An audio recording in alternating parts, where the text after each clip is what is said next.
O Cápsula está de volta. Recentemente, a TV Cultura anunciou que vai disponibilizar todo o acervo do canal pelo YouTube como uma forma de utilizar a internet para expandir os programas que marcaram a história da TV. Serão oferecidos episódios semanais de clássicos como Mundo da Lua, Castelo Rá-Tim-Bum e Confissões de Adolescente, entre muitos outros programas.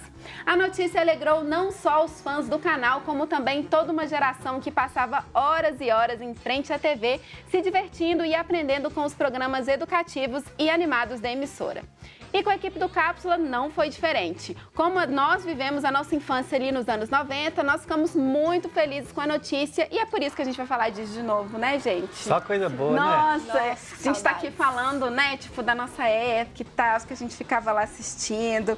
Vamos falar primeiro de Confissões de Adolescente, porque eu lembro de ter descoberto ligando a TV, assim, e aí era uma coisa, eu lembro que eu acho que eu não podia assistir Malhação, assistia com a minha prima mais velha, sei lá, eu sei que eu via Confissões de Adolescente, e eu achava muito, muito legal essa relação mesmo das irmãs, assim. Porque eram as irmãs que viviam ali, tipo, várias questões. A série também tratava de assuntos muito polêmicos. Polêmicos não, mas pouco da idade, tabus, né? Da idade. Mas era muito legal a história, porque elas eram muito legais. E tipo, não eram todas irmãs, parece que uma era adotada, e aí tinha relação entre elas, a relação delas com elas mesmas, a relação delas com o pai. E alavancou a carreira da Débora Seco, né? Depois disso ela foi fazer outra novela, eu lembro que outra atriz foi substituir ela.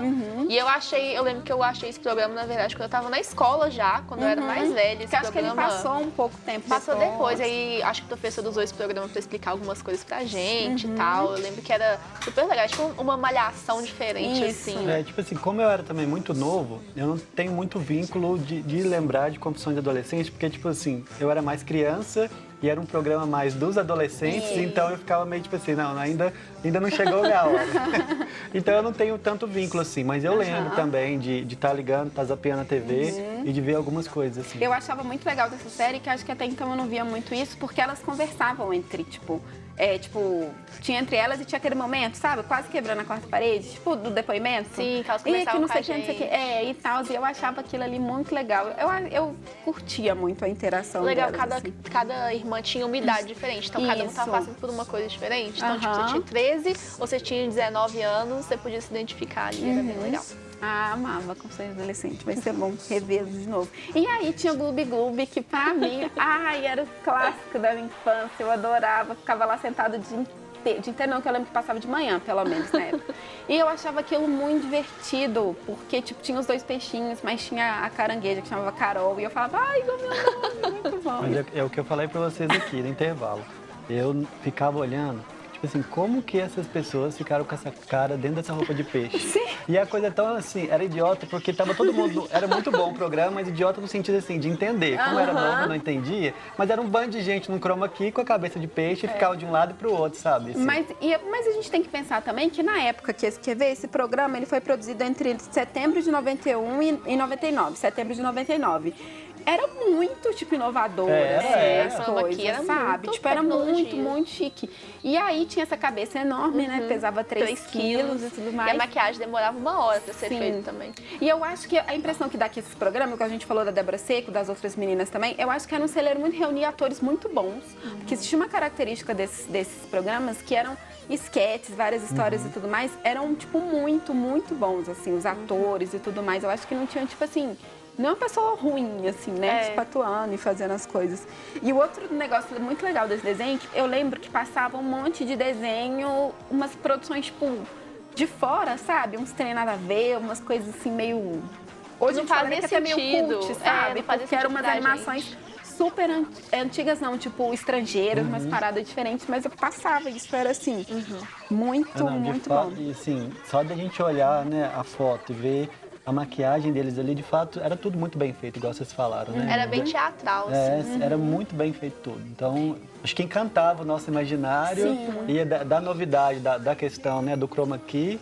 E eu acho que a gente ficava doido mesmo com essas coisas, né? E ele fez tanto sucesso que a previsão era, tipo, gravar só 60 episódios, no final das contas foram mais 600, assim, gravados. E revelou, assim, muita gente, tipo, muito boa, assim. Era uma galera, tipo, muito de peso, assim, tipo, os diretores que a gente vê hoje como Ana Mulaé, Laerte estava na criação, das coisas assim, o Meirelles, eu acho, né? Que estava no... Foi do Castelo Rá-Tim-Bum? Ou do Rá-Tim-Bum? Enfim, depois a gente vai falar deles com mais calma. Então, era muita gente boa trabalhando junto para tipo, fazer acontecer, E fazer né? conteúdo As infantil, coisas. né? Isso. Porque eu acho que tinha muita coisa ruim na TV. Ruim assim, umas coisas meio estereotipadas, umas paradas meio assim, umas coisas... Aquela coisa de TV antiga que a gente fala, da pessoa sem roupa no programa pra criança, que não acrescenta muita coisa, aí vinha esse, né? Pra dar uma Não, quebrada. e a gente tava comentando, né, que são programas educativos, mas que não deixam de ser ruins por causa disso, sabe? Ensinava as coisas de uma forma muito divertida. E eu acho que foi aquilo que você falou também, Carol. Esses programas, eles alimentavam tanto o nosso imaginário que a gente se colocava ali dentro dele. Eles acabavam, mas a gente levava isso para o nosso cotidiano, de tão lúdico que era, de como eles sabiam conversar com a criança, que a criança brincava disso depois. Muitas vezes pode ser inconscientemente, mas estava ainda ali dentro daquele assunto. Isso mesmo, presente. Inclusive rolou isso com Ser no Mundo da Lua, né? Tipo... O Luiz vivia as histórias do Mundo da Lua na vida real, não era nada de Mundo da Lua. O episódio que eu acho que é o mais sinistro do lobisomem, tem um lobisomem na casa deles, né, da turma, e aí eles vão escondendo assim porque o lobisomem, né, pra não devorar eles. Eu lembro que tinha um dentro da geladeira e o lobisomem acha e devora. E a gente assistindo na minha casa, tava meu irmão, meus primos todos, acabou, foi todo mundo esconder, e aí não sei quem que era o lobisomem, foi procurando um por um assim, mas de hoje pensar isso exatamente que a gente falou, né? De quanto que isso alimentava muito a nossa imaginação, algo bom, positivo, e a gente trazer isso pro cotidiano. E o Mundo da Lua é legal porque o personagem principal, que é do Lucas, ele ganhou do avô dele uma máquina ali de gravar, né? Tipo, foi o primeiro podcaster do Brasil. E aí ele tava exatamente no Mundo da Lua, quando ele começava a falar, ele criava histórias e tal. Tinha um negócio, histórias... né? Planeta Terra chamando. Tinha o bordão dele isso. lá. E era muito legal, porque ele era um menino de 10 anos. Então, na época que a gente tinha mais ou menos essa idade também, era muito legal essa identificação de ver que ele estava sonhando com uma coisa que não era real e, ao mesmo tempo, ele estava vivendo coisas da família dele, porque tem um episódio que a mãe dele engravida. E aí ele fica assim, gente, é um novo irmão, o que eu vou fazer com essa informação? Era muito legal. Ah, muito bom. E tem esse menino que depois, gente, deixa eu lembrar o nome dele, Luciano Amaral, que depois enveredou para várias produções da TV Cultura.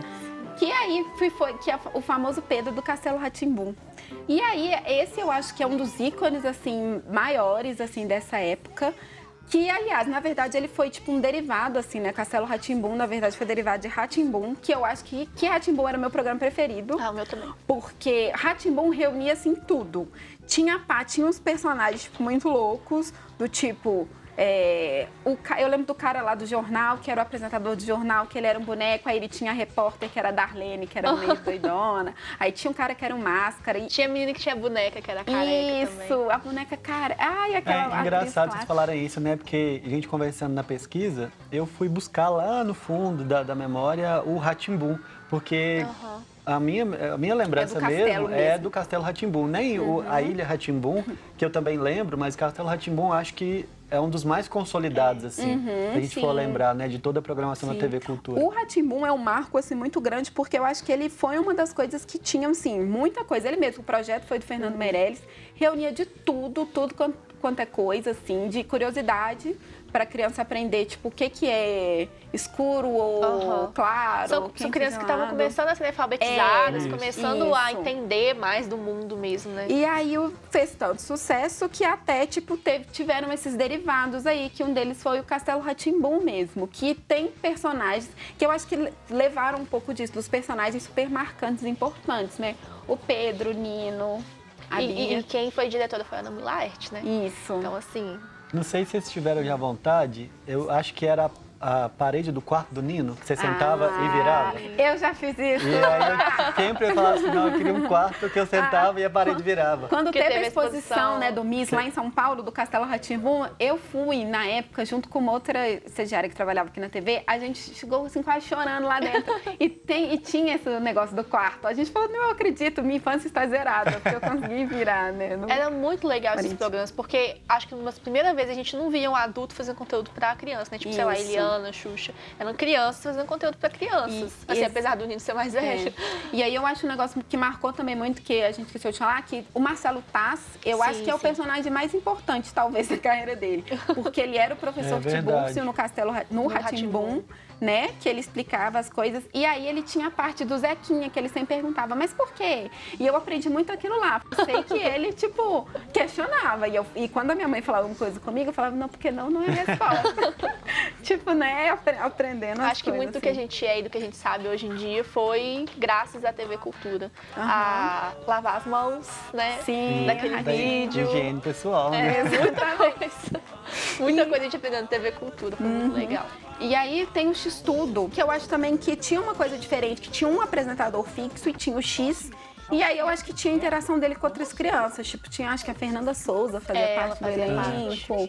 Eu acho que era mais um programa tipo de entrevista, assim. Eles iam pras ruas entrevistar as pessoas e tal. E eram as crianças que entrevistavam as pessoas sobre vários assuntos, assim, também, variedades. Eu achava esse X muito bonitinho. Era, acho que o trabalho... Era carismático, né? Eu também gostava dele. A direção de arte desses programas é maravilhosa. Era Sim, muito nossa, bonitinho. todos os figurinos que eles fizeram, no Castelo Rá-Tim-Bum mesmo. Olha o tanto de figurino que tem, o tanto de maquiagem. Tanto de detalhe, tanto de detalhe. coisas. Se for ver, assim, realmente são...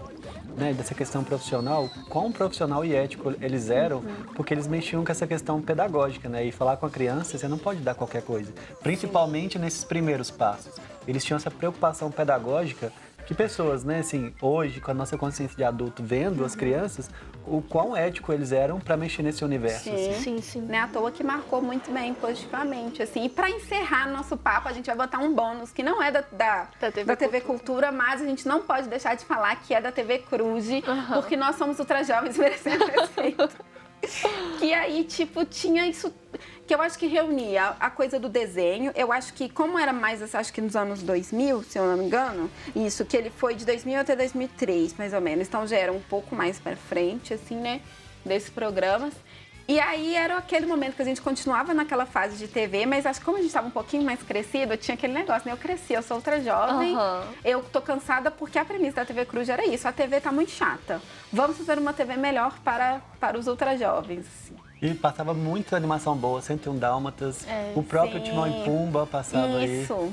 Hércules também passava, Sim, era só desenho bom. Sim, Pateta e Max. Porque era da Disney, né? Então passava desenho da Disney. Mas a interação deles também era muito boa. E aí a gente tem essa coisa assim, era um formato muito, tipo, acho que é quase como se fossem os youtubers, né? Se assistiu o Lucas Silva Silveira podcaster, esses eram os primeiros youtubers assim, do Brasil. Porque, eu adorava, assim, era todos. Muito legal. E eu acho que, assim, é um dos maiores sucessos, assim, se a gente for colocar junto, né? Eu acho que a TV Cruz marcou muito, porque eu tinha esse momento mesmo de parar para assistir o meu programa e, tipo, vou juntar com os primos tudo para assistir e marcar o desenho. Ai, muitas saudades de Juca Macaco. Dá o Play Macaco, todo mundo fala isso hoje em dia. Tipo... Não, e mais uma vez, né? Quem não queria ter sei lá, um porão na casa para subir com os amigos e ficar entrando num sinal pirata em algum lugar e fazer a própria TV, né? Gringos nos imitaram. Aquela menina lá, gente, da Nickelodeon, que tinha TV. Que saco, ia fazer a piadinha, não deu. Do iCarly? Que tinha? iCarly. A iCarly imitou a TV Cruz, viu? Porque eles criaram uma TV pirata, assim, para as crianças. Inspiração direta. Ai, gente, muito obrigada. Muito bom relembrar essas coisas. Até saudade um pouquinho, né? Nostálgico, né? Sim, muito bom. Valeu. Até a próxima resenha. Valeu. E o Cápsula de hoje termina aqui. Se você quiser rever esta ou outras edições do programa, é só acessar o nosso canal no YouTube. Tem também o nosso Instagram. Segue a gente lá e até semana que vem. Tchau, tchau.